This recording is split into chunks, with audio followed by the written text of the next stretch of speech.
श्री शाम सभी को। तो जैसे कि आपको पता है हमारा मेल का पेपर स्टार्ट है 4 सितंबर का, जिसमें हमने ऑलरेडी 50 क्वेश्चन कर लिए हैं। मैं क्वेश्चंस के साथ आपको कंसेप्ट भी सिखा रही हूँ। ठीक है, आज डे 12 है और क्वेश्चन नंबर 51 है। तो चलिए स्टार्ट करते हैं अपनी वीडियो। और इससे पहले ना मैंने एक फीमेल का पेपर भी करा दिया था, तो अगर आपने वो पेपर देखा है ना तो आपको ये पेपर बहुत ईजी लग रहा होगा। और बहुत सारी चीज़ें हैं आपस में इंटरकनेक्टेड है उन पेपर से भी। ठीक है, तो आप वो पेपर भी देख सकते हो, उसकी अलग से प्लेलिस्ट बन चुकी है। एंड इस पेपर की अलग प्लेलिस्ट बनी हुई है 4921 DBBB PYQ के नाम से। तो चलिए स्टार्ट करते हैं अपनी वीडियो। तो हमें क्वेश्चन दिया है कि a vector field with a vanishing curl is known as. सबसे पहले इसने क्या बोला है, वेक्टर फील्ड बोला है। किस पे? वैनिशिंग और कर्ल पे बोला है। जब भी हमको वेक्टर फील्ड दे दिया ना, बेसिकली जो हमारा वेक्टर फील्ड कर्ल में होता है वो होता है डेल क्रॉस एफ। ठीक है, एंड डाइवर्जेंस में होता है डेल डॉट एफ। और एक और होता है आपका जो कि होता है ग्रेडियंट, उसमें डॉट वोट कुछ नहीं होती, डेल एफ होता है। ठीक है, तो होप सो आपको ये तीनों चीज़ें पता होंगी, नहीं तो मैं एक बार रिवाइज करा देती हूँ आपको ये तीनों चीज़ें। तो जैसे कि मैंने आपको पहले वाले पेपर में कराया था कि ग्रेडियंट क्या होता है, डेल एफ। ठीक है, ये हमेशा स्केलर फंक्शन में होता है। और डाइवर्जेंस क्या होता है, डेल डॉट एफ। और जो कर्ल होता है वो क्या होता है, डेल क्रॉस एफ। ठीक है, अब यहाँ क्रॉस का मतलब होता है कि इनकी क्या हो जाएगी, क्रॉस प्रोडक्ट। और डाइवर्जेंस में डॉट प्रोडक्ट होती है। और ग्रेडियंट में कुछ नहीं होता, ये सिंपली स्केलर फंक्शन होता है। अब ये स्केलर फंक्शन क्या होता है, जैसे फंक्शन में हमारे दो टाइप आते हैं, एक आता है हमारा स्केलर, एक आता है हमारा वेक्टर। स्केलर फंक्शन क्या होता है, जिसमें सिर्फ और सिर्फ मैग्नीट्यूड होता है। लेकिन जब हम क्या कहते हैं, स्केलर फंक्शन के साथ हम क्या दे दें, डायरेक्शन भी दे दें, तो वो हमारा बन जाता है वेक्टर फंक्शन। ठीक है, जो हमारा कर्ल है ये हमारा क्या हो जाता है, वेक्टर फंक्शन हो जाता है। डाइवर्जेंस भी हमारा वेक्टर फंक्शन है क्योंकि इसका मैग्नीट्यूड एंड डायरेक्शन भी है। लेकिन जो ग्रेडियंट है वो हमारा क्या होता है, स्केलर फंक्शन। होप सो मैंने आपको रिकॉल करा दिए एंड क्लिक कर गया होगा आप आपके माइंड में। तो कर्व फंक्शन जब भी हमें ना ये बोला हो कि वेक्टर फील्ड में वैनिशिंग का नाम दिया हो, ये आ जाए वैनिशिंग, तो इसका ना डायरेक्ट रिजल्ट होता है कि डेल क्रॉस एफ जब जीरो है ना, वैनिशिंग मतलब जीरो, तो जो हमारा एफ होता है ना वो क्या होता है, इरेशनल। ठीक है, अगर हम डाइवर्जेंट की बात करते हैं तो हमारा डेल क्रॉस एफ जब जीरो होता है तो एफ हमारा क्या होता है इस केस में, सोलिनॉइड। ठीक है, तो इन दोनों चीज़ों को याद रखना। जो ये सोलिनॉइड होता है, वैसे तो देखा जाए सोलिनॉइड से अगर मैं आपको थोड़ा ट्रिक से याद करवाऊँ, सॉलिड मतलब सॉलिड चीज़ आ रही है, सॉलिड यानी कि कर्व हो सकता। तो यहाँ से ना आपको मतलब सोलिनॉइड मतलब कर थोड़ा सॉलिड टाइप लग रहा है, तो ये उल्टा है, ये डाइवर्जेंस का होता है। ठीक है, और इरेशनल किसका होता है, कर्ल का। ठीक है, होप सो आपको ये वाला क्वेश्चन समझ में आ गया। नेक्स्ट आता है हमारा, what is the Green value for the function F is equal to Y square and G is equal to X square for the region X is equal to 1, Y is equal to 2 from the origin. अभी इसने क्या बोला है, इसने basically ना green theorem बोल लिया और ये बोला है कि ग्रीन थ्योरम को ना सोल्व करना है, जिसमें आपको वैल्यू दे दी है एफ जो हमारा है ये एक्स की टर्म ले लो एफ स्केयर, एंड जी हमारी क्या दे दिया, एक्स स्केयर। और जो हमें लिमिट दे दी है वो 0 से 1 एंड 0 से 2।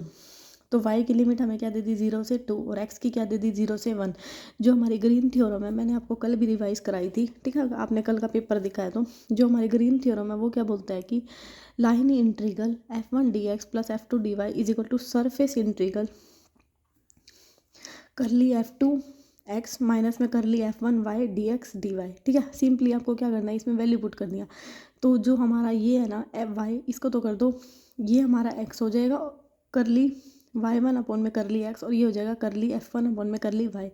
तो जो g है ना उसको करली, इसको x की टर्म में इसका डेरिवेटिव कर दो तो कितना आ जाएगा 2x, और इसका कर दो y की टर्म में तो यहाँ क्या आ जाएगा 2y dx dy। ठीक है, सिंपली वैल्यू पुट करनी है। ये ग्रीन थ्योरम आपको पता होनी चाहिए और मैंने बहुत अच्छे से आपको बताई भी हुई है। ठीक है, अगर आपने नहीं चेक की है तो you can check the playlist, आपको ऑलरेडी मिल जाएगी। नहीं तो ना जो हमारा फर्स्ट मैंने आपको फीमेल का पेपर कराया है ना, उसमें प्लेलिस्ट बनी हुई है Green theorem, Gauss theorem and divergence theorem. You can check the playlist, आपको मिल जाएगा थंबनेल से, या फिर आप लिख सकते हो simply by searching on the YouTube. Next है 0 से 2 हमें क्या दे दिया, y की लिमिट, 0 से 1 हमें क्या दे दिया, x की लिमिट। सिंपली वैल्यू पुट कर दी एंड इसका कर दो एक बार, तो एक लिमिट को बाहर रख लो 0 से y2, और x की टर्म में इसका कर दो। जब x की टर्म में इसका करोगे तो इसका क्या हो जाएगा 2x² माइनस में 2y, ये क्या कांस्टेंट है तो 2yx। 0 से 1 इसकी लिमिट पुट कर दो, तो यहाँ पे पुट करके मैं आपको दिखा भी देती हूँ कि यहाँ क्या हो जाएगा 1 माइनस में, और दूसरी बार क्या पुट करेंगे 2y, और जब 0 पुट करेंगे तो 0 हो जाएगा टर्म। ठीक है, तो ये बच जाएगा, ठीक है, जैसे कि नीचे है। अब नेक्स्ट है हमारा, इसको y की टर्म में कर दो। कांस्टेंट का क्या हो जाएगा 1 माइनस में 2y² 0 से 2। अब इसमें वैल्यू पुट करेंगे तो कितना 2 माइनस में 2 इंटू 4/2 यानी कि 2 माइनस से क्या आ जाएगा 2 माइनस 4 माइनस में 2। तो ये आपका आंसर कितना आ जाएगा माइनस का 2। ठीक है, होप सो आपको ये वाला क्वेश्चन बहुत अच्छे से समझ में आया और इसको एक बार दोबारा से देख लेना क्योंकि एक और क्वेश्चन आएगा इसके ऊपर। ठीक है, चलिए आगे नेक्स्ट आता है हमारा determine the series of sine theta using the Taylor theorem. देखो मैं आपको सजेशन दूंगी आप साइन थीटा और कोस थीटा को दोनों को तो याद ही कर लो। ठीक है, क्यों याद कर लो, क्योंकि ये प्रूफ करने बैठ गया ना, इसका बहुत बड़ा प्रूफ हो जाएगा। तो सिंपली इसका याद कर लो कि साइन थीटा क्या होता है, ये ओड पावर में चलती है और अल्टरनेट साइन होते हैं। 1 थीटा के पावर 1 1 का फैक्टोरियल माइनस थीटा के पावर 3 3 का फैक्टोरियल प्लस थीटा का पावर 5 5 का फैक्टोरियल थीटा का पावर 7 7 का factorial up to so on. और अल्टरनेट साइन चलेंगे plus minus plus minus plus minus. ठीक है, और इसमें भी अल्टरनेट साइन चलते हैं लेकिन इसमें क्या आती है इवन पावर आती है। पहले थीटा के पावर 0 0 का फैक्टोरियल इंटू 1 थीटा के पावर 2 2 का फैक्टोरियल 4 4 का factorial minus up to so on. ठीक है, तो सिंपली साइन थीटा हमारा ओड में चलता है तो चेक करो 1 1 1 1 सब में 1 है। 2 अब ये इवन वाला ख़त्म, यहाँ भी 2 इवन वाला ख़त्म। अब यहाँ थीटा 3 प्लस 5 पर अल्टरनेट साइन चलते हैं इसलिए गलत। तो ऑप्शन नंबर फर्स्ट क्या हो जाएगा आपका आंसर।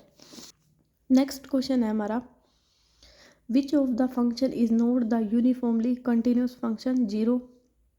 कंटिन्यूस 0 और 1 ये लिमिट दे दिया, मतलब क्रिटिकल पॉइंट दे दिया। तो बताना है कि इसमें से कौन सा फंक्शन है जो हमारा कंटिन्यूस नहीं है।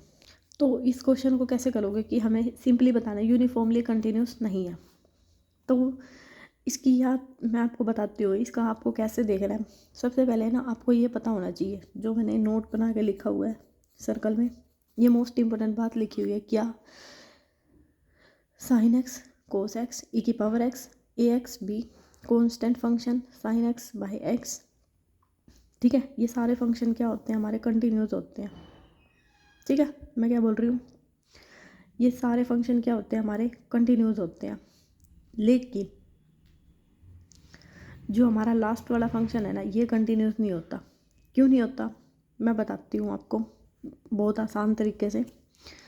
मतलब ये फंक्शन कंटिन्यूस तो होता है लेकिन इसकी लिमिट एग्जिस्ट नहीं करती। सबसे पहले ना आपको ये पता होना चाहिए कि यूनिफॉर्मली कंटिन्यूस फंक्शन होने की क्या कंडीशन होती है। ठीक है, इसकी सिंपली 2 कंडीशन होती है कि एफ हमारा क्या होना चाहिए कंटिन्यूस होना चाहिए। ठीक है, उसके बाद आता है at the end of the point limit point exist finitely, और जो इसकी लिमिट है ना वो फाइनाइटली एग्जिस्ट होनी चाहिए।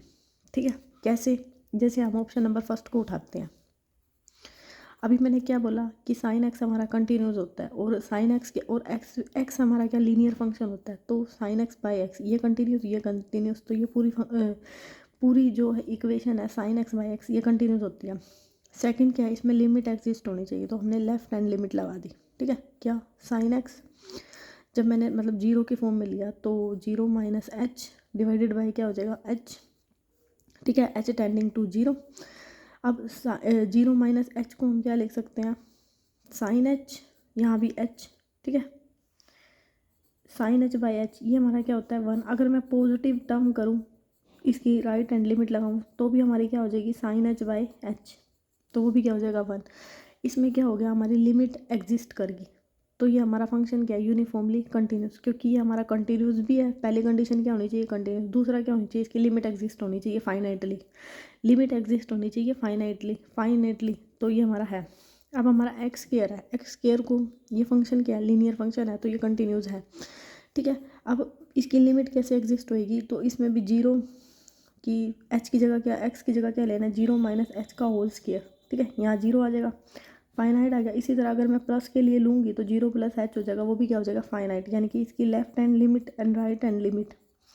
ठीक है, होप सो आपको लिमिट लगानी आती होगी। तो ये भी आ गई फाइनाइट, क्योंकि 0 एक फाइनाइट क्वांटिटी है ना, फाइनाइट आ गई। तो ये भी हमारा क्या यूनिफॉर्मली कंटिन्यू। लेकिन जो साइन एक्स है ये भी हमारा सिंपली आपका क्या हो जाएगा एक बार 0 माइनस एच हो जाएगा आपका इसकी जगह, तो साइन 0 0। ठीक है, और साइन 0 प्लस एच करेंगे तो साइन 0 फिर भी 0, फिर ये भी क्या होगी इसकी लिमिट भी क्या फाइनाइटली एग्जिस्ट होगी। तो ये भी हमारा क्या हो गया यूनिफॉर्मली कंटिन्यू। लेकिन जो ये लास्ट वाला पॉइंट है ना 1/x²। जब मैंने इसके ऊपर लिमिट लगाई ना तो 1/0 बच गया, यानी कि ये क्या आ गया, इनफाइनाइट आ गया। लिमिट तो एग्जिस्ट होगी लेकिन ये आ क्या रही है, फाइनाइट नहीं आ रही, ये क्या आ रही है, इनफाइनाइट आ रही है। सिमिलरली पॉजिटिव के लिए तो यहाँ से हम क्या कह सकते हैं कि ये कंटिन्यूस फंक्शन तो है, क्योंकि देखो ऊपर कांस्टेंट फंक्शन कंटिन्यूस होता है और नीचे लीनियर फंक्शन, ये भी कंटिन्यूस ये भी कंटिन्यूस तो है, लेकिन जो इस पर लिमिट एग्जिस्ट हो रही है वो क्या हो रही है, इनफाइनाइटली हो रही है, फाइनाइटली नहीं हो रही। इसलिए जो हमारा ये लास्ट वाला पॉइंट है ना, ऑप्शन नंबर डी,